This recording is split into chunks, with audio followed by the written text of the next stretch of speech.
VSPR theory கான்செப்ட்ல இருந்து ஒரு கொஸ்டின். What is the shape of IF4+? Shape கண்டுபிடிக்கணும்னா ஃபர்ஸ்ட் ஹைபிரிடைசேஷன் கண்டுபிடிக்கணும். ஹைபிரிடைசேஷன் கண்டுபிடிக்க ஒரு ஷார்ட்கட் ஃபார்முலா இருக்கு. Steric factor H is equal to valency of central atom plus number of bonded atom minus charge divided by 2. இதுல valency of central atom, iodine தான் central atom, அயோடினோட valency 7. அடுத்தது அயோடினை சுத்தி 4 ஃப்ளோரின் ஆட்டம் பாண்டட் ஆயிருக்கு. So number of bonded atom 4. Charge வந்து ஒரு +1 இருக்கு. சோ சார்ஜ் வந்து 1. அப்போ ஃபார்முலால சப்ஸ்டிட்யூட் பண்ணா 7 + 4 -1 divided by 2. டோட்டலா 7 + 4 11 -1 10 வரும். 10 divided by 2 5.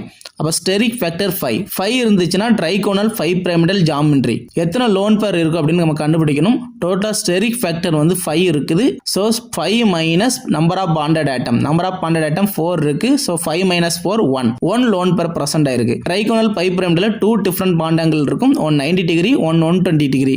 120 டிகிரி ஈக்குவட்டோரியல் பொசிஷன்ல லோன் பேர் பிரசன்ட் ஆயிருக்கும். ரிமைனிங் இருக்கக்கூடிய 2 ஈக்குவட்டோரியல் பொசிஷன் அண்ட் 2 ஆக்சியல் பொசிஷன்ல ஃப்ளோரின் ஆட்டம் பிரசன்ட் ஆயிருக்கும். ஈக்குவட்டோரியல் பொசிஷன்ல 120 டிகிரி பாண்ட் ஆங்கிள் இருக்கிறதுனால பாண்ட் பேர் லோன் பேர் ரிப்பல்ஷன் கம்மியா இருக்கிறதுக்காக லோன் பேர் வந்து ஈக்குவட்டோரியல் பொசிஷன்ல பிரசன்ட் ஆயிருக்கும். இந்த வீடியோ பிடிச்சிருந்தா லைக் பண்ணுங்க, கமெண்ட் பண்ணுங்க, நம்ம கெமிஸ்ட்ரி மேக்கர் சேனலை சப்ஸ்கிரைப் பண்ணுங்க. தேங்க்யூ.